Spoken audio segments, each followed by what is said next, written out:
We are officially rolling too, by the way. Oh, this is great. I'll cut out that first part. Fine. This setup is nice. Yeah. I mean, this is good. We're already thinking ice, obviously. We're looking at ice fishing gear sitting around us. We're sitting inside fish traps. We're going to have a cold winter, and we're coming at you from Scheels, another episode of the Ice Team podcast. Before we jump into this, I want to shout out to all of our retailers, obviously, but I know you guys at Scheels. We'll introduce our guests here, but Justin's across from me. What are you going on, like 15 hours of work straight right now? Yeah, it's been a long night. Yeah, so they're setting up. What they're doing is overnights. There's probably a better definition, but they've been literally setting the store to look like Iceland all night long. So if you see any walking zombies, those are the poor Scheels associates that have been working literally nonstop. Justin was actually just setting up our little podcast area for us, which required like turning 2 fish houses, and that's kind of it. Yeah, right. And this table. I pulled into the parking lot this morning, and Justin was in a boat shooting the video with Solomon in the parking lot. So these guys get after it. So without further ado, Justin, Scheels expert, stud, aficionado of all things fishing and hunting. We've worked with you in the past. You've been amazing. You work here at the St. Cloud Scheels location. Yep. What is your formal title? Fishing manager. Fishing manager. Yeah. Oh, that's formal. Raymond, have you ever managed anything? A few things. All right. Everybody, Mike Raymond Jr., I think you know Mike. He's been on our pro staff for a while. I don't know anyone that's ice fished more this last year than Mike. And I say that with all due respect because last year was quite trying. But you literally ice fished from the get-go until you were skipping water, I'm guessing. Yo, we tend to get after. It's just in the bloodstream, you know. Yes, it is. Something we love to do, and I'll drive 3, 4, 5 hours to find first ice. Sometimes with 6 people, sometimes with 10, sometimes with 2. And then last year we went out to Devil's Lake even to finish it off, and in late March, and I think 2 days later the ice was gone. But we went out and had a bang-up time. We pretty much fished bell to bell on the ice. Yeah. Was that trip with Clayton that Yeah. I saw pictures? Yeah, you guys smashed him. Yeah, we had a good day. I've never in my life been so disappointed to pull up a walleye, and you see the walleye come through the hole, and you're like, oh man, it's a walleye, because we're catching like 2-pound perch, and when you get on a bite like that and you're catching that caliber of fish, like that's all you want to do. It's kind of cool. I know that we get to see it a lot because we work with a lot of these guys, but when you get to be with like a truly elite group of ice fishermen, like you just have to associate yourselves with everyone, and you guys team up and you go to a cool place like Devil's. Like, it's pretty wild how good at ice fishing some people can be. And a lot of people don't get to see that, because they just go on the weekend, go to their cabin, whatever, fish with friends, not super serious. But when you get guys who are dialed in and can put all this tackle and electronics to work, it is amazing. And I heard something, and maybe Raymond can correct me if I'm wrong, not to misquote anybody. The Chronicles were there right before you trying to find the crappies, and I heard that you and Clay Dog found them after they left. We found a small pocket of them. Okay. Yes. All right. Our buddy Justin Shaw got to sit over the weed pile and smack on them. None of the rest of us got to enjoy those. There was just one little pocket, but they were nice fish. So you and Justin and Clay, Chronicles OG? Ooh, I'm not going to claim any titles here. I mean, that's pretty cool. I mean, we've been running around. Clay and I have been running around a long time on the ice. Kind of give him props. He kind of brought me up in my fishing etiquette as far as ice goes and tournament style fishing. And really just teaching me how we move and how to fish that style, right? It's a big difference. And I think, the ice tournaments and angling gets, it doesn't get as much views as maybe bass fishing in the summertime. Yep. Tournaments are crazy in the winter. It's something I'd really look forward to is seeing somebody cover, ice teams and ice tournaments and how much goes into it and how good the guys really are. Back to what you were saying, Drew.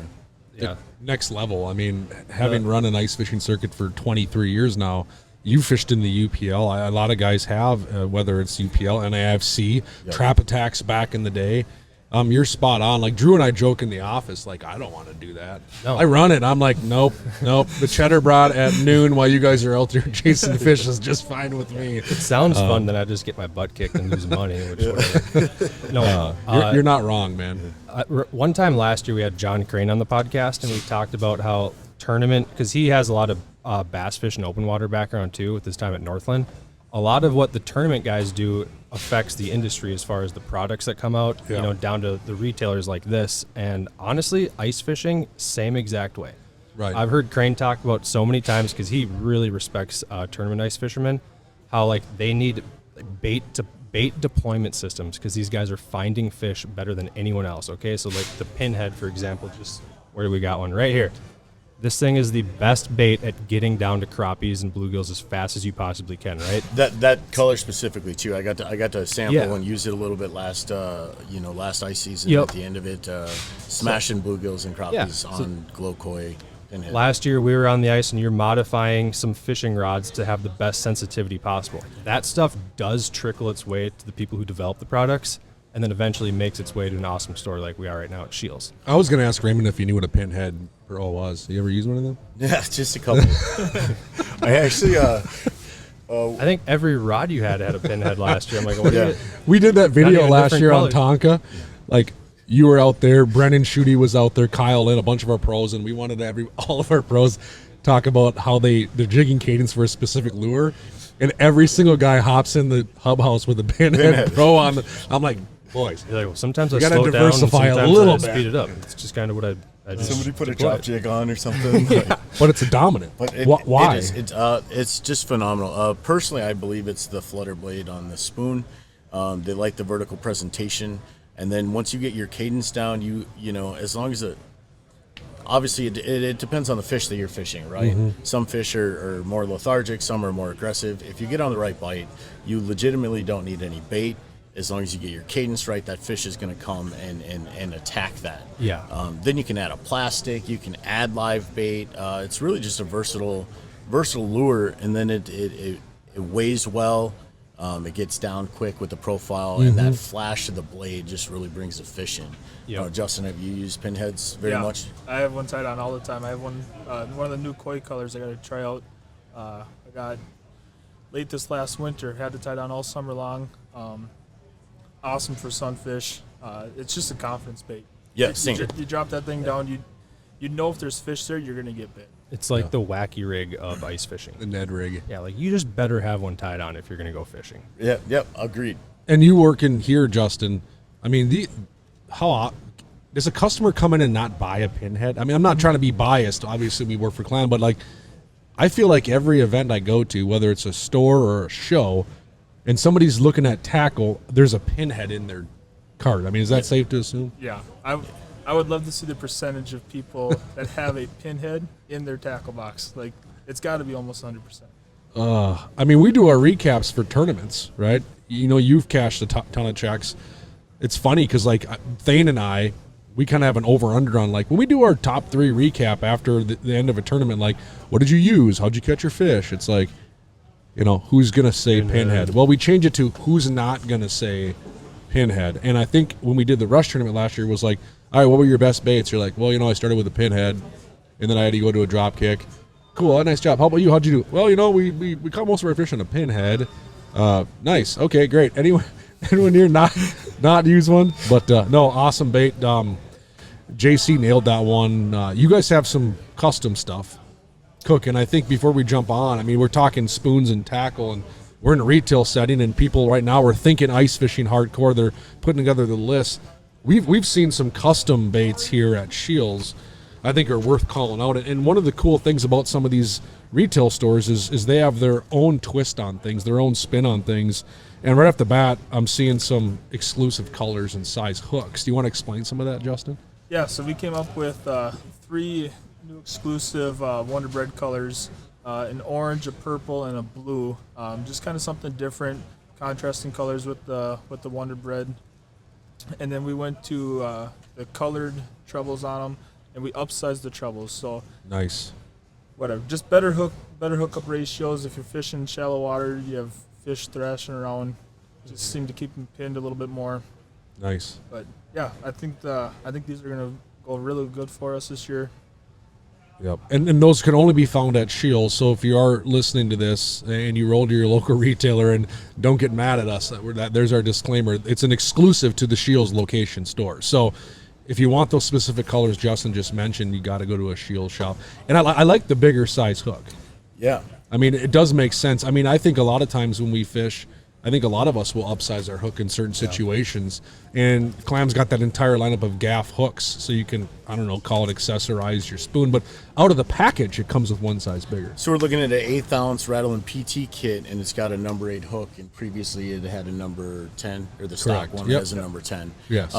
Actually, I was going to talk a little bit about that as well. Pinheads, when we really started using these baits, we started with the smallest one possible, right? And we really wanted as heavy as possible, try and get down there, catch a fish, right? Well, now we're learning that it's just dependent on the fish. Some of the fish, they'll come eat 1/8 ounce, even Rattling PT spoons. I added those to my arsenal last year, and even bluegills will come up and smash it with a big plastic on it, and it really just amazed me how aggressive the fish got and how big they would eat. Yeah, you're spot on. I mean, it's how many bluegills have you caught on walleye baits or what you would consider non-bluegill baits? I mean, they'll eat it. And Drew does so much underwater footage. We have Underwater Wednesday at Clam, which is awesome. And he knows better than any of us, like how often 7-inch bluegills will come up and take spoons and not think twice. Yeah, they are really, really intrigued to the hook. Like Matt was saying on the underwater footage, every bluegill will come up from beneath the bait, and a lot of times they just like peck at it right away. It's almost like they just want to get a taste, and they back up, and then they just truck it right the second time, and they can eat that hook no problem. Oh, yeah. But like Justin was saying for the shallow water thing, like the upsizing the hook on the spoons, just like in bass fishing, okay? If I'm going to go flipping lily pads, flipping a duckweed patch, whatever you name it, I'm using a big beefy hook, right? Yeah. I just want to get that thing hooked, and then you got to rip them out. So if I'm in shallow water, like this blue one's just screaming Jason Mitchell, Devil's Lake to me for some reason. I'm thinking of like all the stumps and like you're in like a couple feet of water. Like you guys are saying, like you got to hook that thing, and it's almost like flipping a patch. Like just start wrenching on them. Whereas like if we're fishing deep water bass in the summer, yeah, I might use a tiny little Nico hook, like a size 1, and just like sting them and then just like fight them for a while, Two totally different things. So, upsizing your hooks can probably help you a lot in shallow water. And the colored PT, I think, is cool. And one thing we're pushing at Clam, JC as our captain on this, is no bait and eat it. Yeah. Like that's a big push we're doing as a marketing team. And people always ask, like when the pinhead first came out and we all fished it with no bait and we're crushing fish, we got criticized often, and Raymond probably knows it too. Like, oh, you're just trying to sell baits. Like, why wouldn't you put a maggot on there? It's like, because you don't have to. It's about efficiency. I mean, you do not, Bingo. you truly do not. Same with, I'm looking at a Tika flash on this table, number of baits. You don't need it. Now, I'm not ever going to look at anyone that ice fishes and say, don't you ever consider bringing bait, or don't you ever consider bringing a soft plastic, because that's just asinine. Like, you're going to need those things in certain situations. But the way we fish these pinheads in these Tika flash, you do not need bait. No. I mean, we have proven that time and time again. It is a true thing. No bait needed, and it's efficiency. You nailed it, Raymond. It's efficiency. If you bust it down to science, I truly believe and wholeheartedly in belief that it's a reactionary bite based on the flutter of the spoon, right by the hook, and they come in and they just crush it, and you don't need bait. And it's, that's one of the things that tournament anglers become very good at, right? We become masters of being efficient at catching fish. Yep. Well, if you have to rethread larva on or readjust your plastic every time that you're dropping, and obviously we don't want to tell people this because we work for Clam and we want to sell plastics, but it's about efficiency. If you have to reset that plastic, and if you're not, you're fishing fouled, and you should reset that plastic. Yeah, especially when it's like negative 10 degrees out, blowing 20, you have no shack because you're sitting on a bucket trying to cover your little hole. Right. Like, jeez. Right. Back to tournament fishing. I'll pass. Right. I don't know. Sunday football sounds good, whatever. Takes a different breed, that's for sure. Yeah, you guys are animals. Kettering and I went out. We did a photo shoot for Clam 1 year, 2 years ago, 3 years ago, I can't remember. And I remember this was when Clay Dog was super hardcore in the tournaments. He still is, but he used to fish every single one that existed and take everyone's money. And if anyone doesn't know, Clay Dog is Clayton Kettering. He's been on our pro staff. He's well known. we were pre-fishing for a photo shoot, and it was like 30-mile-an-hour winds, 10 degrees out. Every bluegill wanted like a number 16 hook, dead sticked in like 25 feet of water. And I remember we sat there with our back at the wind, and I looked over at Clayton, and he's just like beaming, like he's like embracing this, and I'm like, dude, I'm gonna drop a pinhead on him. He goes, they won't eat it, and he's like dead sticking like a size 14 or 16 hook jig in this fish's face with like the tiniest rod trying to block the wind, and I'm watching him catch these big bluegills, and I looked at him, I'm like, you guys are different breed. But he caught him, right? And it's like, that's what you have to do some days in these tournaments to get these fish to go. You have to think the box doesn't exist to get some of these fish to go. And I watched him catch what I would consider, and most people would, a 10-inch class bluegill, trophy-size fish. 100%. Yeah. You know, in 28 feet of water on the bottom, in 30-mile-an-hour winds. And the lake you were on, those 10-inch. I know, you know exactly where we were. They were it's a like, pound. and I'm like, You know, when he's got like the frost building up around his beard, you know, and he's just like he's got the hood up, and just all you can see is just frost and beard. I'm like, he's in the zone. yeah. Oh, Same yeah. with you. Yeah. There's we maybe will post some pictures in the comments of Raymond and Clayton after tournament day. What's the guy flags. from same- Rudolph the Red-Nosed Reindeer, the abominable snowman that comes walking out like, Cornelius, yeah, Yukon Jack. yeah, just stuff everywhere, frozen, Cornelius? crusted One up. of the It's two. battle mode. I remember it was actually that same lake. Clayton was like, he was like hunkered over his Vexlar, and he was like, he almost looked like a little kid just sitting down there hunched, like his feet were like sprawled out. And I'm like, what is this guy doing? And he's just sitting there not moving. I'm like, oh, he's actually trying to catch a fish. Oh yeah. And he's like, what do you want? Because I was trying to take a photo. You know how Clayton talks, like, what do you want? I'm like, I don't know. What are you doing? He goes, I'm trying to catch this bluegill, man. I'm like, okay, well, catch the thing. Boom, catch it. I'm like, And he will. yeah. And he will. I love funny. It's like nothing on his body moves. Other than like, what do you want? Just catch it, dude. I love when like hardcore tournament guys like Mike or Clayton take somebody out fishing that thinks they ice fish a ton and ice fish a lot, and they probably do in their own world, but they have to go onto your bite on your pattern. I watch Clayton take Matsky, our head of sales at Clam, who fishes quite a bit, right? You know, but he'll admit, if Lucas is listening or watching, he's not a tournament guy. And Clayton is like, give me Matsky. We're going to go chase down some crappies.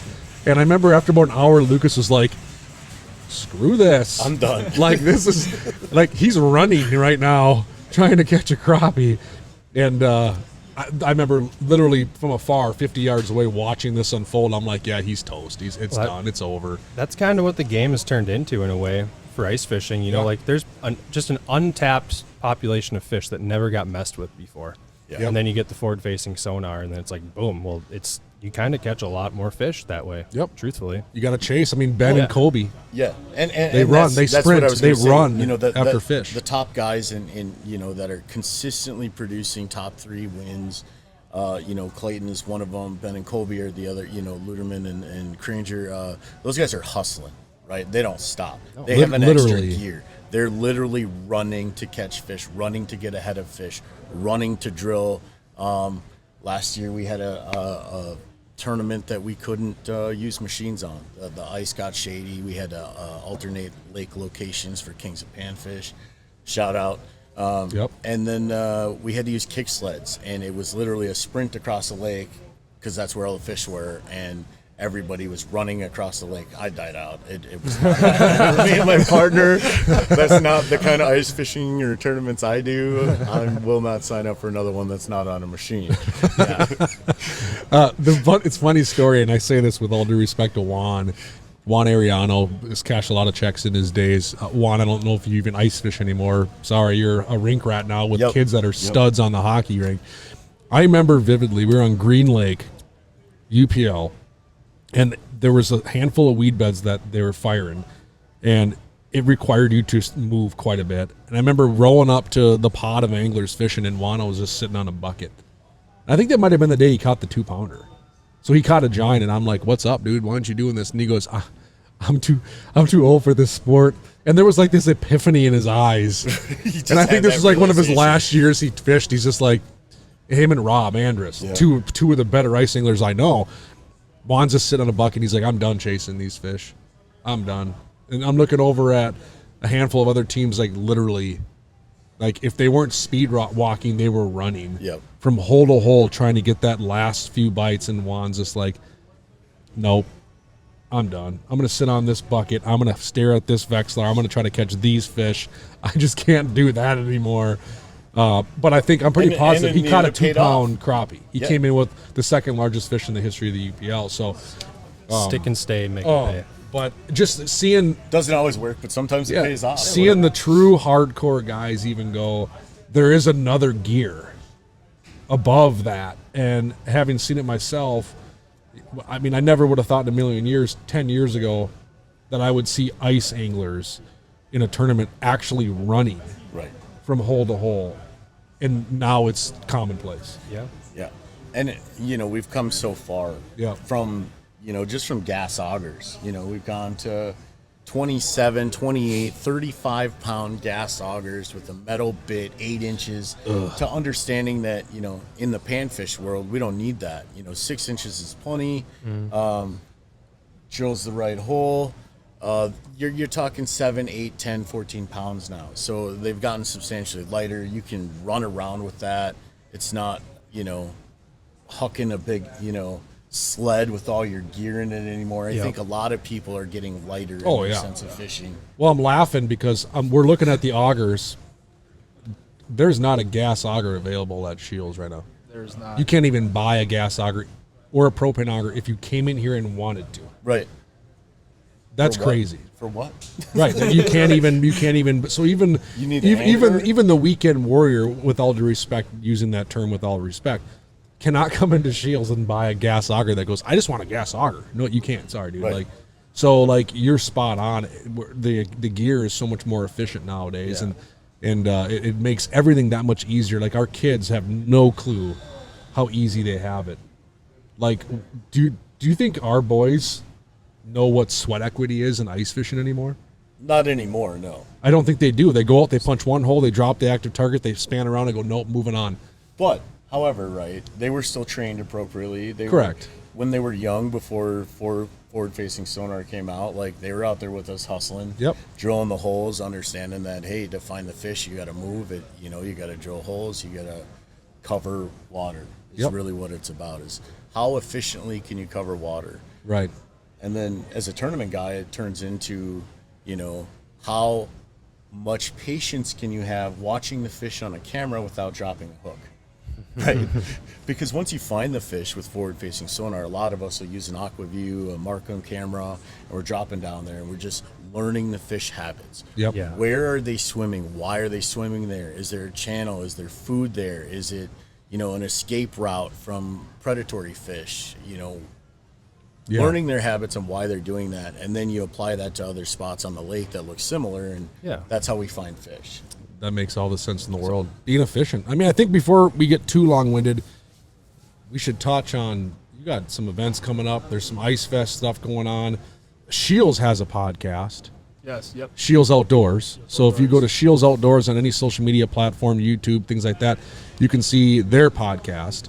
Also a video series. Yes. So there's a lot of things going on above and beyond this to expand your information. We've talked about a lot of things already in 25 minutes, and your head might be spinning. So there's some additional resources above and beyond what we're doing here to get some more information out there through a podcast from Scheels Outdoors. Check out their video series. They're going to be inundating the industry with videos. I think we should touch on some events real quick before we get we're going to go off on 19 more tangents, guys. I guarantee you. There are a pile of Ice Fest events going on at the Scheels locations. You guys actually here at St. Cloud kick it off. Yeah, yep, we're the first ones. We're going to do ours. We actually moved it up because deer hunting got moved to the 9th is opener this year. Yep. So we moved ours up. So ours is going to start off. We're going to have a virtual night on October 29th, that Tuesday. You're actually coming with Dave Gens. Yep. So we'll have Facebook Live, and then we'll also have people downstairs in our conference room that can purchase a ticket for $10, and then when they get here, they just get a $10 Scheels gift card. So it's basically just a spot holder because we can only have so many people downstairs in the room. So that will be Tuesday night, and then the 29th, and then on Wednesday night, it'll be myself and Nathan Mose. We're going to go over all the deals that's going to go on that weekend. Cool. That weekend, Friday, Saturday, Sunday, we'll have a tent out in the parking lot. We'll have all the vendors here, reps. We'll have fish houses set up. We'll have everything out there. A bunch of deals going on. So on Wednesday night, we're going to go over all the deals, just talk ice fishing. And then on Friday, after the tent closes, we have Devoted Outdoors coming. Yep. And same kind of deal. We're going to run that Facebook Live, and then we'll have customers in the store. So $10 ticket, basically just a spot holder. You get a $10 Scheels gift card when you come to the event. So Sweet. Yeah, so you got an action. So basically from the 29th through the 29th of October through the 3rd of November, you got stuff going on here. correct. All right. And then there's a bunch of other Scheels Ice Fest I want to call up before we move on. They're going on all over the place. A lot of you listening probably have a Scheels location somewhat near you. I can tell you the Ice Fest get going. So, if you're not super close to one and you got an hour drive, I'd encourage you to go visit one. You're probably going to get a good deal, see some stuff going on. Bismarck Scheels kicks theirs off the 15th and 16th of November. Also going on those same days, 15th and 16th, you go over to the Rochester Scheels if you're down in southeastern Minnesota. Fargo Scheels, which is one of their home bases, is the 22nd through 24th of November. Same weekend as the Eden Prairie Scheels Ice Fest. Then Johnstown, if you're over in Colorado, you can hit it up on the first Saturday of December on December 7th. Mankato also that same day. Sioux Falls has got an Ice Fest that same weekend, as well as Colorado Springs. Man. So if you're an ice junkie and you want to get a good deal on something or talk to a pro or a rep or see what's cooking, there's a Scheels Ice Fest. I would say, so Justin, if they're looking to get more information on any of this stuff, probably just go to any Scheels page. Yeah. Yep, Find the mothership, and that'll probably list all these as well someplace. every store has their own Facebook page, so Okay. we'll all have the event created on our own Facebook Okay. page. So you can just check out your local Scheels Facebook page. They'll go into the events tab. They'll have all the Perfect. information on there as far as what nights they're going to have stuff running. If they have a tent, not all of our stores do tents outside, but if they have a tent outside, they'll put the hours of the tent out there. Okay. Otherwise, if it's in store, they'll put the hours that their store is open and that they're running the deals. But We'll get this schedule graphic up on Ice Team social media as well. Yep. So don't worry about trying to recite everything I just said. I already forgot half of it. But we'll throw the visual up at some point here a couple different times on our social media channel so you can see when these Ice Fests are going on at a store by you as well. So that's cool. I mean, as I look back as like when I was a kid, how excited I got this time of year. And I don't know if it's really changed. I mean, it's changed maybe a little bit. I'm a little numb to it because of how much we're in the industry, but it's still the same. I already have the In Fisherman Ice Guide. I grabbed it at Coburn's last week, so I already grabbed that. I am that dork. We bought one at Walgreens. I mean, you're Sarah's in it. I know. That's why we had to buy it. You I have was a dozen "Jeez, pictures You have you a took half page in of it." the cage drill ad. Holy smoke, Sarah! Does it make you feel bad that she made an ad before you? I know. I mean, like, what I'm the one heck? taking the picture. I mean, Jeez. She looks a little better than you, Drew. I mean, you're a good-looking guy, but talent. hey, shout It's out talent. to your Thane just went fiance. viral on Quickset. Anything can happen if you have the right talent. Yeah. Well, But back to what you were saying, Matt. We digress. About the shows, I encourage anyone to go to any ice fishing show that they can get to. Okay, Yeah. Not just obviously you're gonna get deals, right? I mean, I try to limit how many things I purchase at ice shows personally, because I'll spend all my money. But it just gets the juices flowing. Yeah. And you can talk to pros. Like, has Dave Gens ever not talked to a kid and told him about a jig, a drop kick? No. Like, this is the greatest time of year to talk to those people that you see on YouTube and TV shows all winter. Yeah. I can't tell you how many times I've seen a TV show and I'm like, God, I would love just to talk to that guy and be in the boat with him. And this is your chance. They're normal people. They're ice fishermen, right? Yeah. This is like the kickoff to the entire season. You mix cold weather, it was like in the 30s this morning, and an ice show, and then you go home with a pack of one of these things. I'm jacked. Oh, yeah. I am jacked. Even at the show, just the atmosphere, you can Yeah. feel the energy in the air. Like, people are Yeah. excited about it. Even if you're just tiptoeing into the sport of ice fishing, just go to a show, because there's a lot of other people who are in the same boat as you are. And you nailed it, like with the pros. Like, that's why they're there. I have yet to meet any pro on the clam team that's come to an ice show that's like, why do I have to be here? Like, they want to be there. Yeah. Like It's a passion. and unbeknownst to the public, every single one of our clam pros that comes to Ramsey, Blaine show, Sioux Falls, the St. Paul Ice show, whatever, they can say no. They can say, I can't make it. I'm not going to be there, right? Every one of them have the opportunity to be like, no, I can't make that one. I can't be there. We're not telling anybody, like, you will be there. They want to be there. So to Drew's point, like, Dave Gens, the best ever at doing this, right? We oftentimes have to go to Dave and say, go eat lunch, Dave. It's 3 o'clock. jigging Go all eat day. lunch, because he's teaching people. And the thing, and even at lunch, if you see Dave trying to eat lunch, there's 7 people sitting with him. And I'm like, how long has the sandwich been sitting there? Have you taken a bite yet? It's cold. Well, these guys want to know about silkies, or they want to know how to catch a bluegill when the bite's tough. And that's all of our pros. And they're there because they want to be. So to Drew's point, take advantage of it. If you see Jason Mitchell, go up to Jason and say hi. He wants you to. I promise you. If you see Chris Grander, if you see Mike Raymond, if you see any one of us, come up and say hi, talk fishing, bring your questions. Like, that's why we're there. And if you don't think we like to talk ice fishing, then you're dumb. Sorry, like, we're as big a dork as any attendee that exists. So Drew brings up a good point. Like, that's one of the beauties of any event you see is take advantage of it. Go up there, get your questions answered. I mean, there's something about like actually going to a store, grabbing a package of these things versus just scrolling online too, I think. Oh, right. I You know? I It's just very like rarely kid in a shop candy online. shop. I almost always will go to a store to see it physically before I purchase, just because that's how I like to shop. I think a lot of people do that. Especially with ice fishing, because, I mean, for our industry specifically, like, this stuff, every year there's a lot of new things, right? And it just comes out once a year. A lot of the other industries, sure, like, they might have new stuff sprinkled out throughout the entire season or whatever. Like, this is your one time to buy this stuff before it sells out. Yep. So get into your shops and see what you like. And I come from a generation where everything used to be bulk binned. Yep. Like, you didn't buy tackle in a package for ice fishing. You'd come and you there'd need a be little bag, rows of one of little these, bulk one of bins, and these. you would touch every one, and you look at every hook to make sure it's straight. Like, we don't lose that charisma for the sport. Like, we don't. I wonder how many bloodborne diseases were transferred. Oh my that God. way. That's where how many COVID times started, did you man. like poke yourself? I mean, I saw Corey Studer make a post Tetanus on shots. social media. Was it yesterday, 2 days ago? He's in some small town fishing shop. I don't remember where he was. And there is, I kid you not, a systems tackle fat boy on a header card. Yeah, I saw that. I mean, that jig has not been in existence for like 15 years. And he found one still in a little plastic sheath stapled to a card at some small town bait shop. And I'm like, and I remember looking at that, and instantly I had like feel good emotions. Not just because of ice, because I'm like, I remember when I was in grade school, high school, college, driving to the bait shop, getting some minnows or whatever, because I didn't know any better, and buying a couple jigs like that. And I remember like the number 10 glow red fat boy, like when I worked at Thorn Brothers years ago, never hit the shelf because Pat Smith and I would take them all before we put them on the shelf.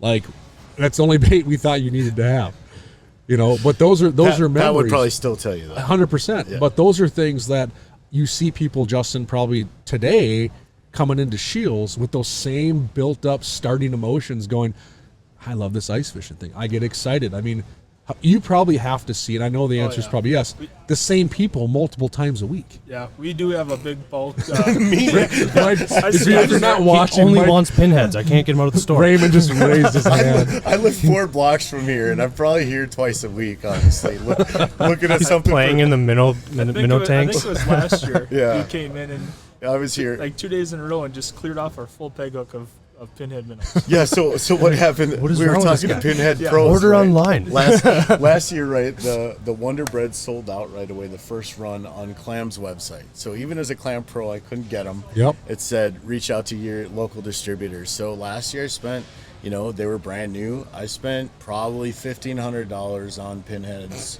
between Clam and Scheels because I needed those colors. How many do you use in a day? Like, how are you? He Are you eats losing them. them? Like, he actually eats them. So I he's have so like good at them that 6 he But look, sampled them. Look.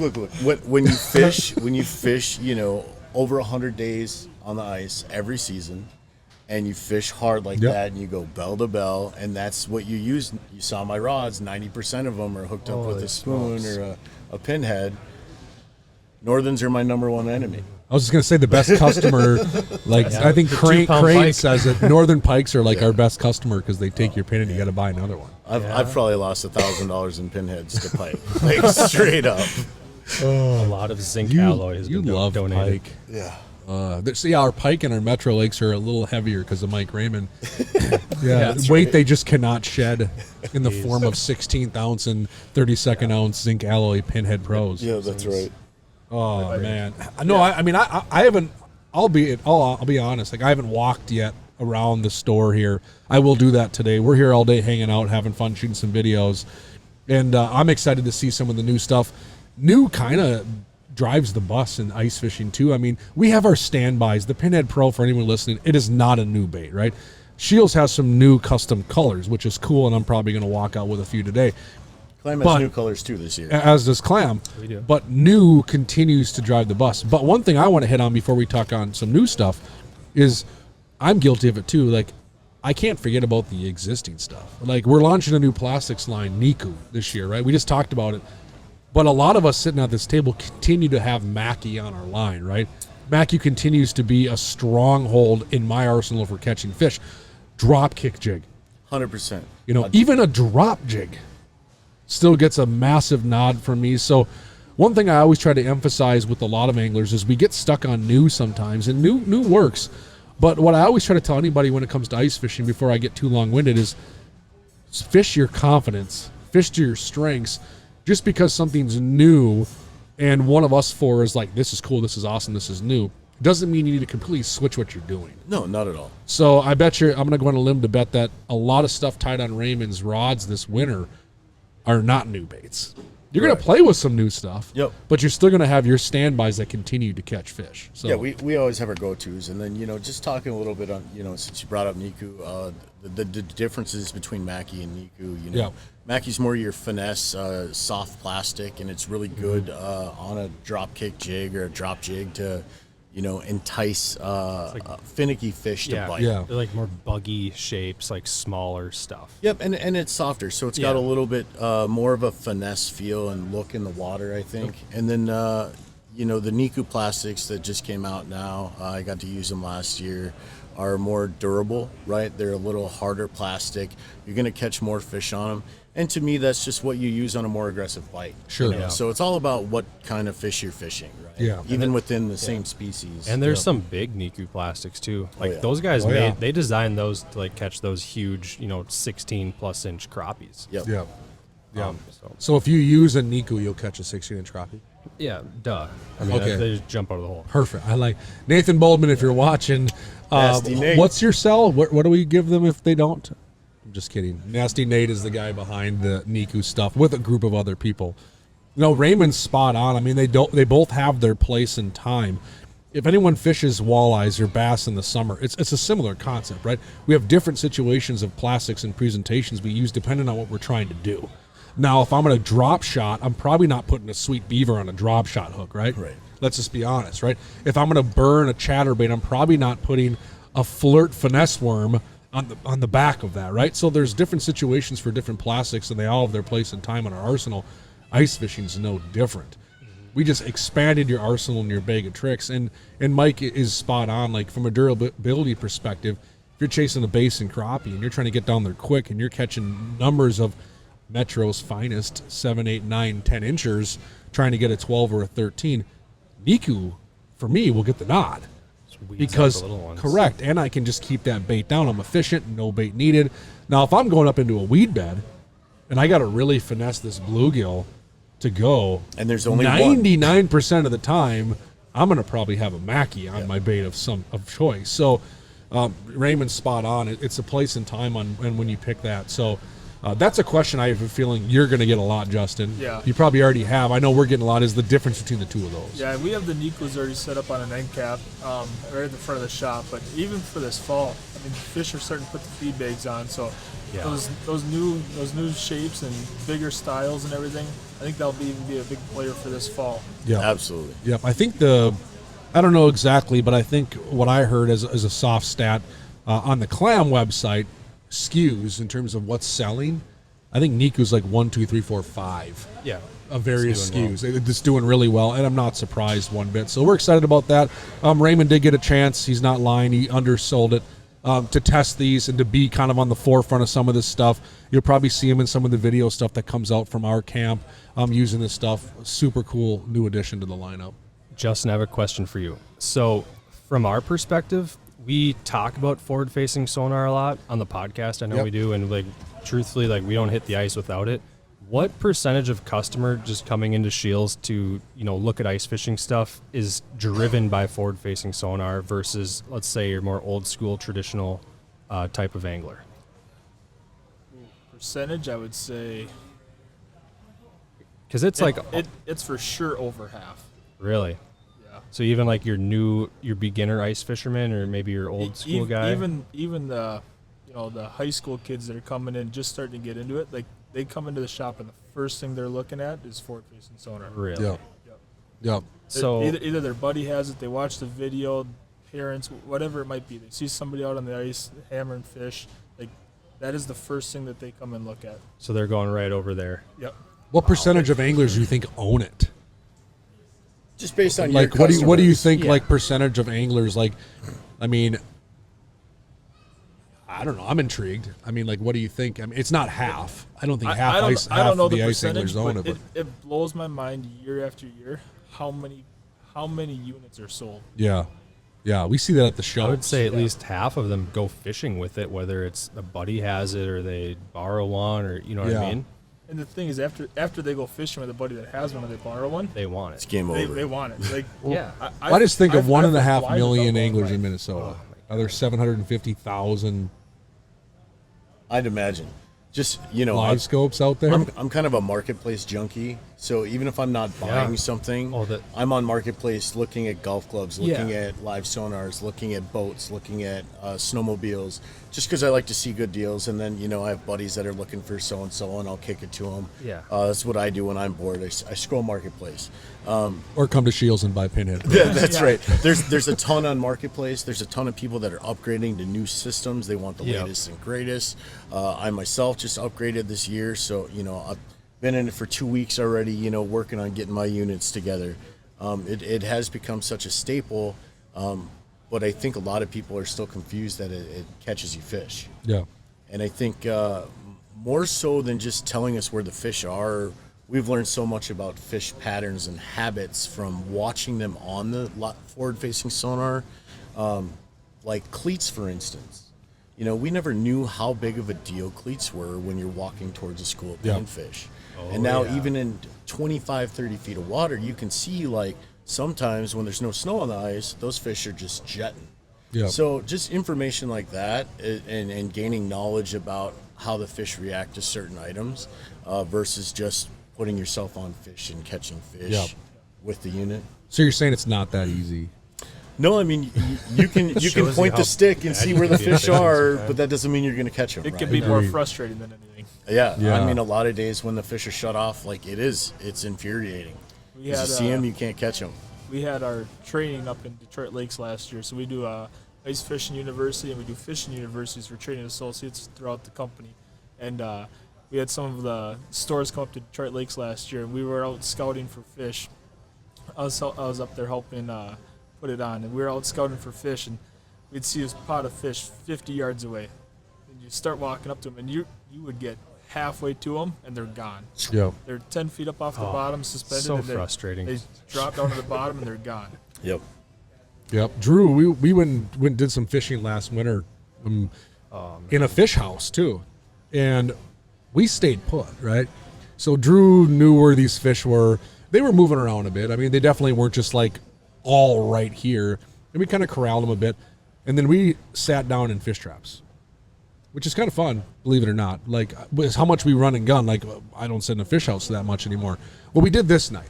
Yeah. Our marketing team went up. We're like, we're going to sit in fish traps. We're going to hunker down. We're going to have some fun. And I think our advantage to that was the fact that we did stay put. We just let them meander through, and you could tell who was catching them because they're hooting and hollering. The school would kind of meander through, where we've seen situations where when you chase those fish with forward-facing sonar, with a couple augers, with a couple buddies, you're really moving to catch them. So what that tells me is there's certain situations where maybe the guy or gal sitting in that 2-person fish trap is catching more in certain situations because they're just waiting for that pod to come through. They're focused. They're not making noise. They're not walking with cleats. They're not cutting holes. They pluck off a couple fish, and that school rotates back through. Yeah. Well, that was they were feeding at night on all the, the bloodworms and stuff that come out of the mud. So like they are going to be there. And truthfully, like forward facing, you didn't really need it. Right. Like if you just had a flasher or even like a dead stick rod, that's all you needed. But the funny thing is, like 5+ years ago, like that's kind of like I wouldn't even go fishing during the day. Yeah. And what do we do other days? Like after that bite, like we would go chase those fish out in the basin. Like they were completely uncatchable. Yep. Without forward facing. So it's cool in the fact that you can go catch those fish, but like also you don't really need it. People have been ice fishing for many, many years, catching a lot of great fish without forward facing sonar. I mean, there's definitely pros and cons, right? I Yeah. have some good buddies that are, pretty heavy into the muskie fishing world, and it's actually become pretty detrimental to Yes. muskie populations. Oh, man. They're finding a lot of fish floating because people have forward facing sonar. They're fishing them over, 40 feet of water. The fish comes up too fast. Snag it. Yeah, they're looking their for a hooks meal. are huge on Yep, musky bait. and That's and, tough. and now they don't have time to get their air bladder back down, and they're finding a lot of rolling fish. And if you Yep. could weight them and hold them upright, I'm sure that fish at some point would eventually go back down. But that's neither here nor there. So there's definitely pros and cons to forward-facing sonar. We've learned a ton. I would just say that with it, you have to have a dabble of,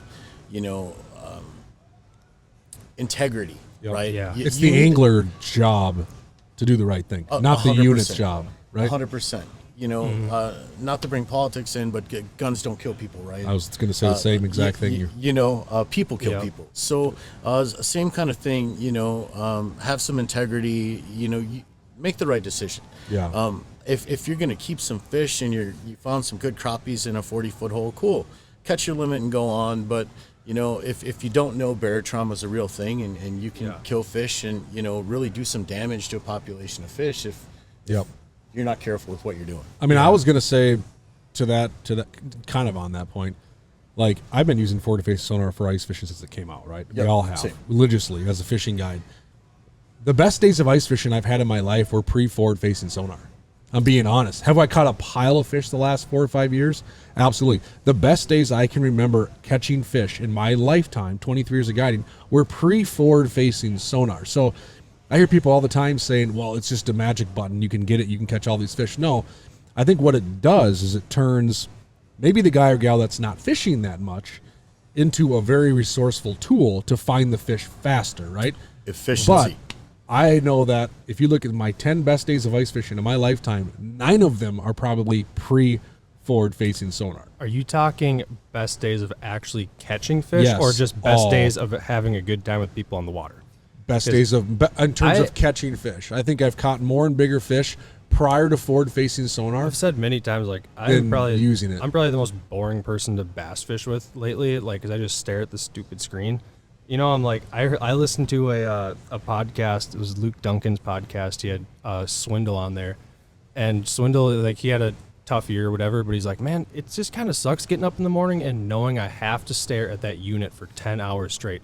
Because it just like wears on me. Like, I don't want to do it. Oh yeah. I'm like, that's a great point. Like, it kind of takes a little bit of fun out of it, Yep. like, pre-fishing for tournaments, it's drill a hole, drop the live scope, spin the stick, nothing. do it Move again. on. Oh, I hey, there's a know. weed patch over there. Let's go get the camera and the little auger. Drill a hole. No fish here. Yeah. Okay, let's go to the next spot. And it's just, it's a grind. Yeah, right? like But some of my best days are just like setting up the hub house over the crappie hole, Yep. having a good time with your boys, keeping some crappies. Like that's old school fun ice fishing, or going in a wheelhouse on Red Lake or Lake of the Woods. Like that stuff is awesome. So I have different experience. We were talking about that Devil's Lake trip and last year, and that was probably hands down my best day of ice fishing in my life. Yeah, Outside of, having good memories with people and having a good time, like catching fish, like it was stupid. Yep. Perch and walleyes, just, everybody limited out. There was 10 of us. We would have never even known those fish were there without forward facing sonar. They would have never been found. Now, we had help. We had guys that were there the week before, and they kind of put us in the area, They said, Yeah. hey, we were here last week. This is where we were catching them. They came out with us, and then between all of us, we isolated them and found Yeah. them and, pinned them down. But without it, especially as a team. yeah, never Yeah. would have known they were there. Well, Drew and I last year, as a good example, finding stuff we never knew. We were fishing the lake, and we were kind of struggling midday. And I had an active target sitting on the backside of my snow dog, and I was just kind of ripping around trying to find anything. I had one guy with me at the time, and I'm just moving every 30, 40 yards, and Drew rolls up, and he's like, let's just get after something. So Drew literally on one machine would go 40 yards, punch a hole. 40 yards, punch a hole. And I just came right behind him on my machine with forward-facing sonar and dropped it down, and I would spin. Nothing. And we just cut the holes the right distance so that we could literally barely cross paths of our cone as we're cutting these holes. Well, on one of these holes, I kind of spinned it all the way out after going on like 6 or 7 holes and not seeing anything, going like, this is, maybe we go home, right? Right. And on one of these holes, I spin it. I look all the way to the one side. At about 70 feet, I see something. Just something. Just a little blip of something different. I'm like, oh, there's something there. At this point, he's still punching. We're doing this whole basin thing. I walk a little closer. I'll be honest, pretty half-heartedly, not expecting anything. I get a little closer. I punch a hole about 40 feet away. I'm like, let's see what this is. I spin, down tree. There's a down tree out in 20-some feet of water. The 4 of us relocated on top of that tree for the next 3 hours and crushed fish, including some really big crappies, a number of things that, and until that point, borderline, I don't want to say the day was a waste, but we were starting to think like, oh boy, like this is that kind of day. And literally, to your point, the reason I tell the story, Raymond, without forward-facing sonar, we never would have even saw that tree. Complete Yep. bust. Never. We would have just kept Even going, and it's literally saved the day. Even with like side imaging, it's sometimes hard to miss it, or sometimes hard to see it. Like you'll miss it. You hit it the wrong angle or whatever, and like boom, you just don't see a tree. But, It wasn't a huge tree, but like still, it's in deeper water. You're not even looking for it, And then like on your forward facing, I noticed this in the boat. Like I'll have my live scope out to like 200 feet sometimes. Like I'll crank up the sensitivity. If I see a mark even out at 190 feet, it is something. Yeah. And it's a fish, right? And then you go over and investigate. Like you don't miss a lot of stuff with the forward facing if you're, know how to use it properly. No. And then tournament guys, a lot of it is they're like, what are you just driving around looking for pods of fish? And I said, well, yeah, if it's that easy and there's pods of fish, for sure I'm going to go check them out. But a lot of times it's just using it to identify structure, right? Yeah. Hey, we found that tree. Hey, we found a crib. Hey, we found this patch of cabbage. And then you go drill on it and use a camera. To be fair, for anybody that maybe has not the finances to pick up a forward-facing sonar, Aquaview or a Markham, you can do the same amount of stuff. It's just takes you a little longer. Couple more holes. You got to drill some more holes, but you can essentially find the fish just the same. It's just going to take a little more effort and a little longer to get there. I think a camera for ice fishing purposes is super important. Because you can drop down, you can see the weed line, Yeah. you can see the crappie tucked against the stalk of cabbage that you wouldn't see with your forward facing or even your Vexlar. You can validate what you're looking Yeah. at too. I mean, you and I got on some bites through over the years where we're in the weeds, and Oh my God. and all weed beds are not created equal. Everyone just always says, "Oh, you got to get into the weeds." Well, I've always learned to tune that term out because it doesn't mean anything. You got to find the right corridor, right bottom structure, maybe a variance in weeds, something that's holding these fish that's different. And we've seen in one weed bed, not much bigger than the size of the space we're sitting in, that only on one portion of that weed bed, the fish are holding. Oh, okay. And you will absolutely miss it. Raymond had Stressing him out, Yeah, man. Raymond over here is about having a panic attack as a tournament guy. Kettering, But we've seen that happen so many times. Okoboji. We're in Okoboji fishing bluegills, and Clayton and Ryan found a pocket in the weeds, and all the fish were he was 10 feet from me. I couldn't buy a fish. I was hopping all over the place, moving everywhere. I'd catch 1 to his 6, and he knelt in one hole the entire day. They took like 2nd or 3rd place. Just didn't move, just smashing fish all day. Yep. And that's how it is, Yeah. But you would never find that without a camera. Yeah, one of the biggest bags in UPL history was Mike Thompson, Jack Halverson. They're on Clearwater Lake, and they sat on one weed bed. Actually, I take that back. It was a pretty expansive weed bed, but there was one corridor, one little channel in the weeds, probably the size of this little table. They were sitting side by side for 8 hours. And we had teams come right in 10 feet away from them, not even exaggerating, 10 feet, and they couldn't even mark a fish. And I'm 20 feet away on a three stand folding chair watching this unfold. It was only that spot. Yeah. And they wouldn't give it up for anything. And it was laughable. And my dad was with me that people were so close and not even marking a fish. Yet they continued to catch fish in this little pod, this little cluster, and these fish just kept meandering. And they said later on that when they dropped the camera down, there was probably anywhere from 100 to 200 fish on this little cluster of weeds. Jesus. And they would just come into these openings and they would pick something off and they'd go right back in and sit tight. And 10 feet away, there wasn't a single fish. It was like that on Tonka that time. Yeah. You guys were standing there watching me and hammerfish. We yeah. were on the one or two weeds. We had holes drilled on them, and we were just standing there whacking fish, and there was nothing around us. And and let's be honest, forward-facing sonar will not show you that. No. Not a chance. That's where you grab your micro aqua view or something, and you get down and dirty, and you figure out why the fish are here and what's going on, and which part of the weed bed they're holding on, because so many anglers probably go right past that spot. So not even think twice. So I think forward-facing sonar helps you with your what, right? Yep. Hey, it's a pot of fish, or we found some structure. What is it? And then when you drop the camera down, it kind of tells you your why. Why are they there? Yep. That's what you're looking to answer next. You know, hey, there's food here. There's a path, a weed that they're hanging to. You know, an open spot in the weed. And that's really what that camera will do for you, is tell you why they're there.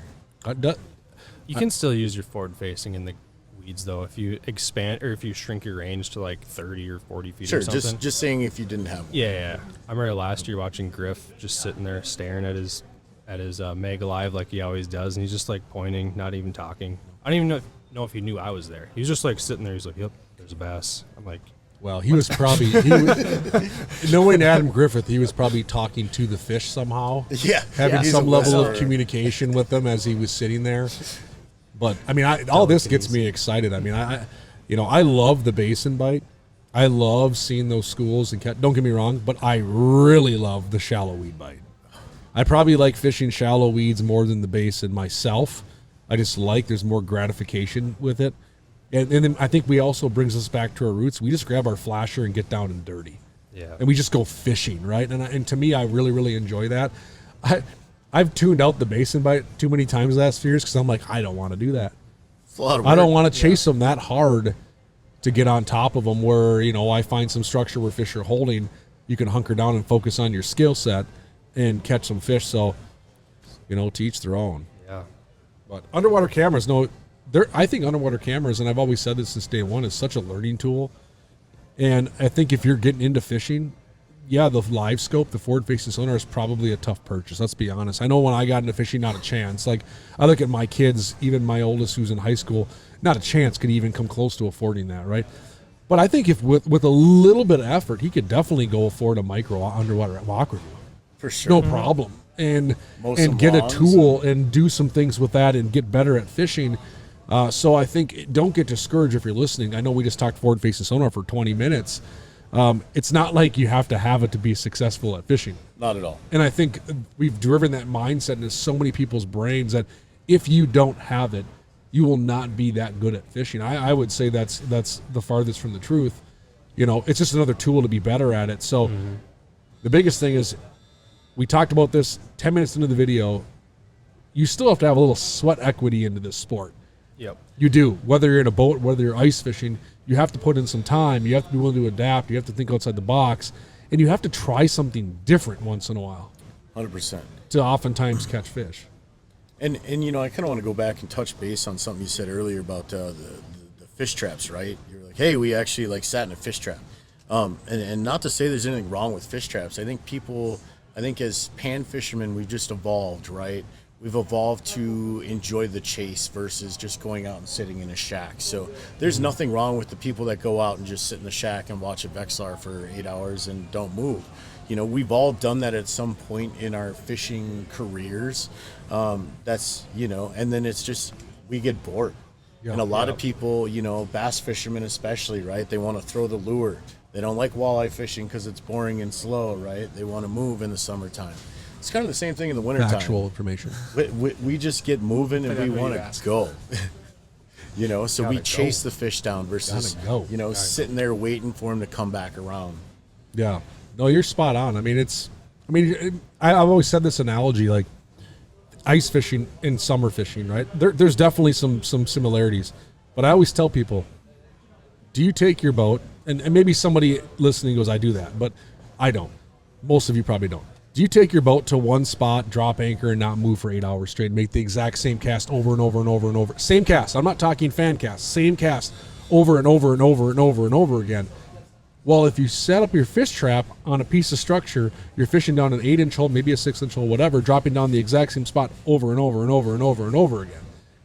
Right? It's ludicrous. Like, so if you come to me that next day and say, yeah, I went ice fishing last night, I didn't catch anything, I'm going to ask you some questions. And it's probably going to fall along the lines of what I just mentioned. Okay, did you move? No. Well, where'd you go? We set up on a pretty good spot. Underwater point, 7 feet of water, 10 feet of water, whatever. The fish should have moved in. How long were you there? 7 hours. What? You sat in the same spot for 7 hours and we didn't even mark a fish. Well, like a little bit of common sense. And if you give them that open water analogy, instantly you see the light. You're spot on. I guess I should have moved down that weed line, or I should have tried this or tried that. Now, if the conditions are tough and it's 20-mile-an-hour winds and it's 5 below and you set up a hub house, knock yourself out. The 4 of us can have a good time playing cards if the fish aren't biting. I totally get that. But if your goal here is to catch fish, you have to truly think about everything you're doing Elbow grease or goes a not long doing way. to see fish, find fish, and ultimately catch fish. Yep. I mean, it's just the nature of the beast. We're all capable of it. Everyone's capable of going out there and catching a fish. I think ice fishing is one of the very few things that is very directly reflective of your effort put in. Sure. Right? Like your results coming out are very, reflective of what you put in. If you go in and you kind of half-a it and, don't really give it a lot of effort and you sit in one spot for 8 hours, maybe you get lucky. Maybe a fish rolls through or a school rolls through and you smack them. But the likelihood isn't there, whereas somebody that's out there chasing them, trying to run them down, you're usually going to have more success. Yeah. Now, I'm not taking away from that. Drew brought up a good point when we did the fish trap night. It was a high percentage spot at a high percentage time. Yep. We set up on a spot where we knew these fish were going to come into when the sun went down, primo time, twilight, bug hatch, different things going on, all these things where you can increase your odds. We've all seen these spots, community spots, right? I've always tell people, when you see Shantytown, USA, all the ice castles set up, use that to your advantage. Yeah. They are there for a reason. If you see one rogue guy out from the distance, he has something special, or who knows, he doesn't like people. Who knows? But if you see 15 ice castles piled up on top of each other, I'm going to promise you at a certain time of day, there's something going on that spot. Yeah. That's why they're there. They know that. So those are high percentage spots. You may be listening right now going, hey, Matt, hey, boys, I can only fish for 4 hours, maybe on a Friday night. That's all I have. I have 2 kids. I'm coaching sports. I'm busy. I get it. You probably don't have the luxury of going out all day, bell to bell, chasing down fish. I get it. That's where you want to be thoughtful and think, if I'm going to sit down and I'm not going to move, I better be on a high percentage spot. You don't want to drive out and be like, I don't want to go anywhere near those guys. I'm going to go way over there by myself. I'm going to tell you right now, you better have one heck of a plan as to why you're over there by yourself. Yeah. Or you're going to probably just stare at your Vexlar. So those are things to take into consideration. If you are going to hunker down, which can be productive, depending on the situation, really dot your I's and cross your T's on where you put your fish trap or your hub house so that you're on top of the most productive water at that time. And I think it really matters what species you're fishing for, right? A lot of times the clam guys talk about, what we're talking about is panfish, and that's kind of our world. And there's a lot more to ice fishing than just panfish, but that's a lot of what we do. I think as a walleye fisherman, it's way more acceptable to post up on structure and hang out and wait for it. For sure. Yeah. Maybe it's pretty obvious, but for some of the newer anglers that don't, necessarily know, panfish, you kind of run and gun and you'll probably have a better percentage and walleyes, you know, I don't see a lot of guys. There are a couple buddies I know out there that do it in the sun, and then in the wintertime. Kyle Lynn Yeah, they wanna try to try run to and chases gun walleyes. down fish. Yeah. Yeah. If you get the walleyes that suspend, I'm curious because I've seen so many walleyes that suspend over the summer that I'm like, I wonder if they would do it in like December, January, Yeah. like over deep water. You know, like there has to be a couple out there you could try chasing. But Yeah, I seen like, Kyle on Mille Lacs chase them down middle of the day. Yeah, Mille Lacs is a great lake for using forward facing because there's not like a ton of like if you get out to the mud or like out to the deeper rock edges, like you can see a fish pretty easily. And a walleye, a 23-inch walleye is going to show up. Yeah. You know, but if you get them like in structure up in the grass somewhere, like shallow water, it's gonna be trickier. But I think in general, I've seen like on Red Lake last year, you could tell the crappies pretty darn easy. Like they're like that tall. They look like a quarter. Yeah, I'm like instead that's of, like that's you like know, half the water column. Like sometimes those little 15, 16-inch walleyes can just like flatten on the bottom of the sand, and like they're a little bit trickier to see. Yeah. You can chase them. Like we dropped down some and immediately caught them, but the crappies were like so obvious. And that makes sense. I mean, but to the shanty town analogy, probably not where you want to set up during the day. Let's be honest. Like if you see a group of ice castles, a lot of ice anglers for whatever reason want to go set up there first thing in the morning and hang out all day because they see houses. Now I think we've all learned enough that that's probably not a day bite. Where these hard shacks are sitting, this is just a little tip for you listening. Yeah. It's probably not a day bite right there. 9 times out of 10. Now, you might have a shallow lake with weeds and they're getting bluegills during the day, sure, but more often than not, I bet you if you see a dozen ice shacks sitting in one spot, it's probably a basin bite, it's probably a sundown bite, it's probably an evening crappie bite. Probably not where you want to go plunk your fish trap at noon on a Saturday. So you want to probably explore a little bit. Maybe you want to relocate back there at 3:30 on a Saturday, so you're set up for what we call prime time. But these are just little nuances you want to pay attention to, and I see it all the time. I mean, I got in the metro area, Lakes Minnetonka. Everybody drags their stuff out to Shantytown, USA at 10 o'clock on a Saturday morning. They set up their hub house, and they don't catch anything all day long. Yeah. And they have a bad experience ice fishing. It's because the fish are not there at that time feeding. Now, if you were set up there at 4 o'clock, your witching hour, the crappies probably slide in. Something might happen with a walleye. You don't know, and it makes more sense. And the thing you pay attention to is look at the locals. Those shacks are the locals, right? And we say that term with all due respect, right? I got a lot of friends that are locals. There's not a truck by any one of those shacks at 10 a.m. on a Saturday morning. Why do you think that is? They're at home sleeping or eating breakfast. Because the fish aren't going. But at 3:30, you see all the trucks driving out to their ice shacks because they know when that bite window is. Those are just little things if you're listening to getting into fishing. Vikings win. Let's go catch some Correct. crappies now. Yeah, those are little things if you're listening you can do without all this fancy technology we've talked about. Yeah. By just paying a little bit of attention to your surroundings and going, you know what? Now that I think about it, yeah, I'm in the middle of 17 ice castles. There's not one person fishing. Huh. What's hilarious is tournament guys, you kind of can tell who's experienced and who's not when you get to a lake 4 days early, right? And you start pre-fishing for this big tournament. And all of a sudden you see a team show up and they just drive straight to wherever the ice castles are, and that's where they start looking. And most of the experienced guys, we're going to just go pick a side of the lake and we're going to start working that side of the lake away from everybody usually because we don't want to be near people and we want to go find our own fish, right? And eventually we'll check those spots, but that's not like right where we're running to check out right away. They're like, oh, there's fish here. Let's go check it out. Yeah. And just like you said, 9 times out of 10, it's a night bite or some overnight spot where walleyes might come through because what do people do in ice castles? They fish and they sleep. Comfort. And they want to put it on the most primo spot where they can sit and put during low light periods of time. Yeah. So those are just little nuances we sometimes think about or don't think about if you're out there ice fishing. And if that's you, no disrespect, don't set up your hub house in the middle of Shantytown, USA at noon on a Saturday. Maybe don't set it up at all for an hour or two. Get your auger, get moving, find some structure, explore a little bit, and you may come back going, you know what? By golly, that Mike Raymond Jr. was kind of right.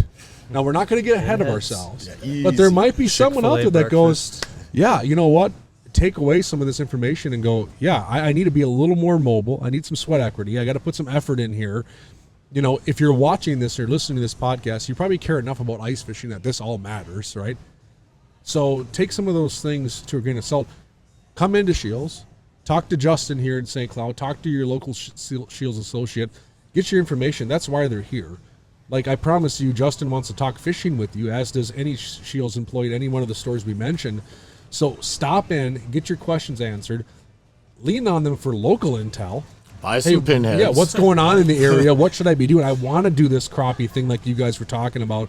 What are some advice? What's some advice? What are some things I should consider? Another thing we don't do enough, I think, as anglers, is put together a list of the things that you want to add to your arsenal.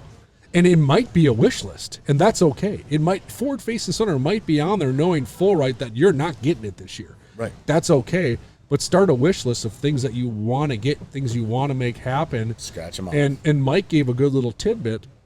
You probably have some stuff in the garage that could be sold on Facebook Marketplace if you really, really, really want to get that. Yeah. If Thousand anyone's in the percent. market So- for a Minn Kota so- Maxim trolling motor, got one. $150. It works Just well. little nuances and stuff. But Justin, anything else you want to add before we've been talking for an hour and almost 12 minutes. We'll talk forever. But on behalf of Scheels, first of all, thank you. Yes, thank letting you us so come much. hang out in your home away from home. You probably spend more time here than at your house. Yeah, But, my wife would say so. What else you guys got cooking? What are some other things that you want our listeners to know, or Yeah, from we got- your side of things? At our St. Cloud store here, we have one more night. Tonight we come in and we do another overnight. So after that, we should be all set up, ready to rock and roll for all the product that we have in store. Should all be up. But yeah, thank you guys for coming Yeah. up here. It's a What- pleasure having you. What products or categories of products gets your blood flowing the most after setting everything up? Lures. The lures? The cots, Oh, the cots with tackle. pillows and blankets. This morning about 4 o'clock, I almost flipped over a fish house and just took a nap, knowing that I had this through the Disappeared. middle of the day. But yeah, I don't think there's anything better than you fill up a lure wall, you get it pegged, Yeah. and you Yep. have full peg hooks across the full thing, and you look down an aisle before it gets shopped, and there's jigs laying on the base deck mixed in with tackle boxes, but you look down a lure aisle and there's that's what gets me. And then you come out with new colors like this, and being able to try some last year, now seeing them on the actual sales floor this year, and that gets me going. Yeah.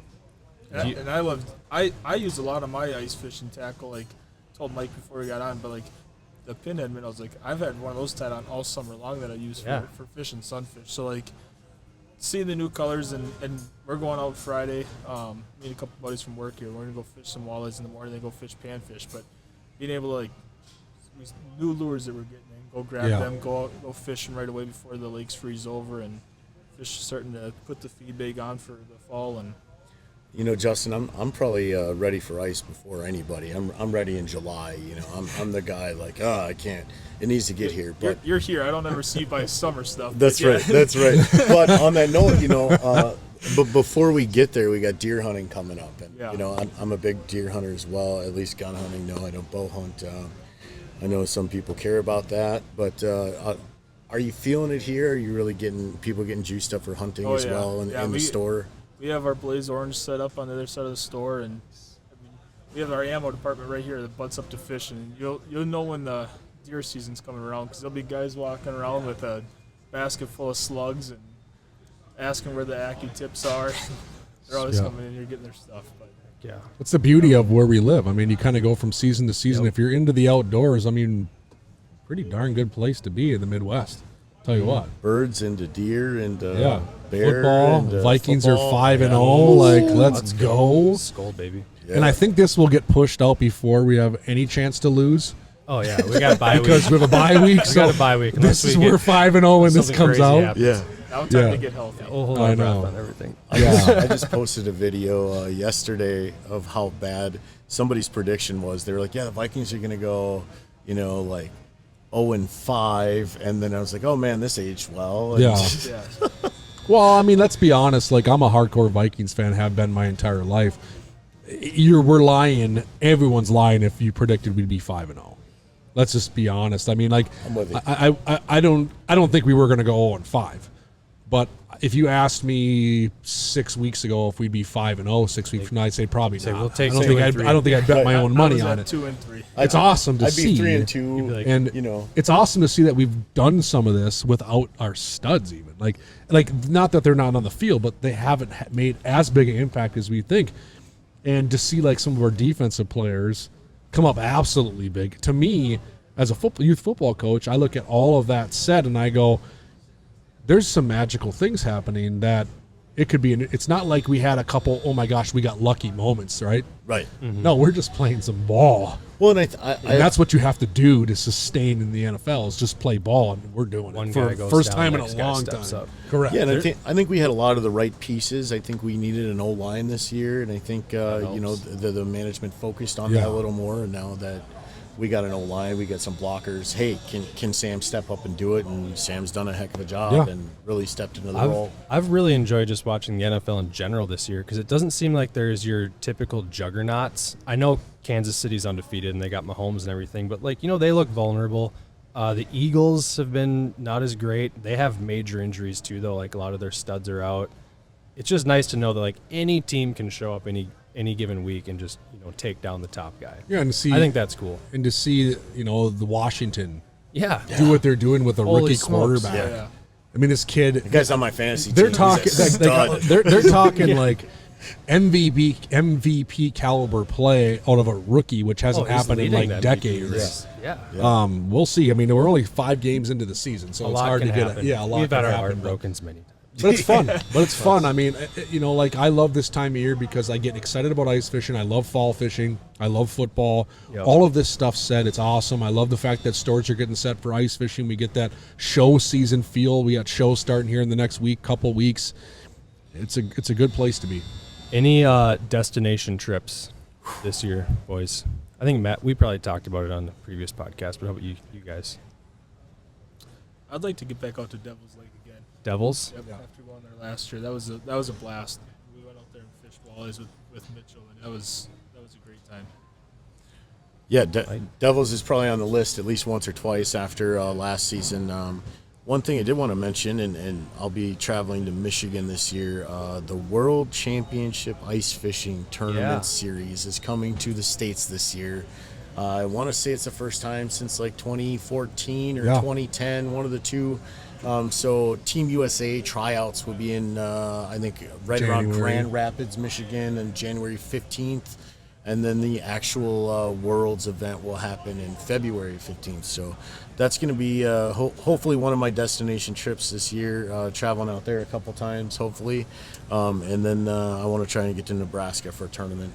Does that mean you're trying out? Yeah, what do tryouts What consist of? are you trying for ice out? fishing? I'm going to try and throw my hat in the ring to try out. I just heard you say make a couple trips out there. So Well, Raymond just hey. What do you tipped do his for hat. ice fishing tryouts?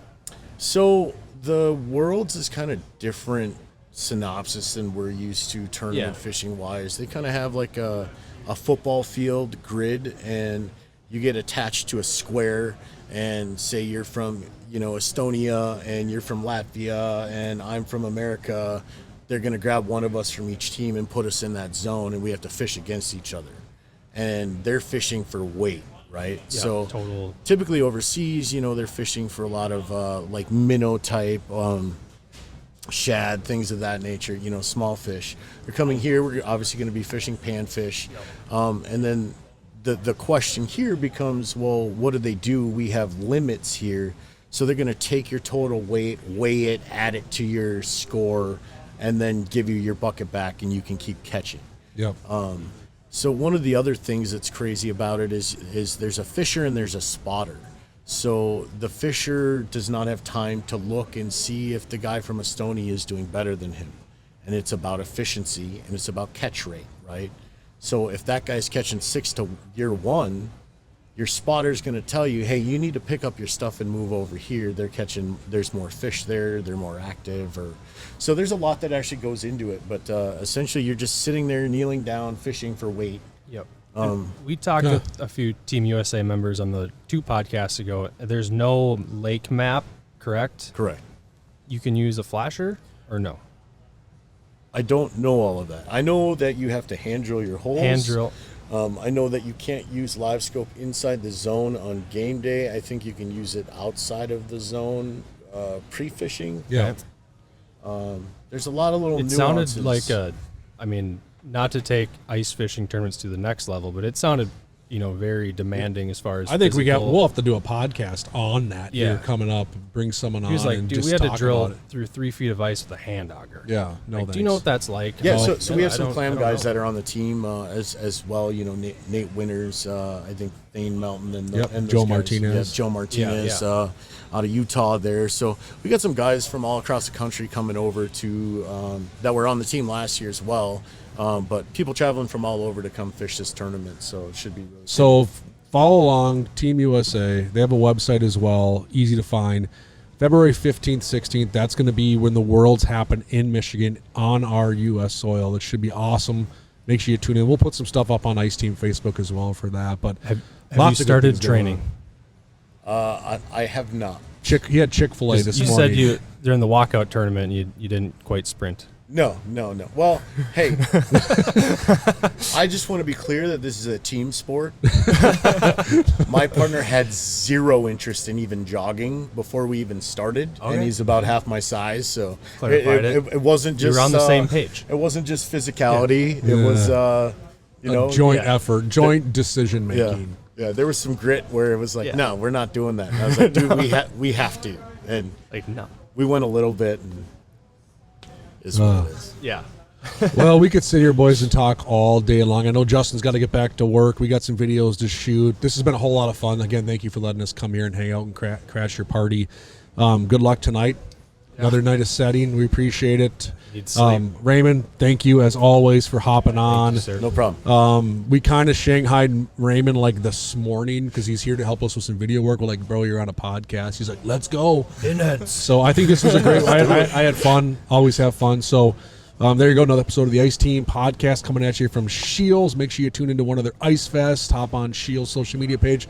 Make sure you follow along with Scheels Outdoors for their podcast and their video series. They got a lot of stuff going on this year. And I guess we'll just catch you next time. Thanks for listening, Drew. As always, appreciate you. You're the guy behind all this that makes it look good. So get out there, have a great ice fishing season, and we'll talk to you again soon. Boom.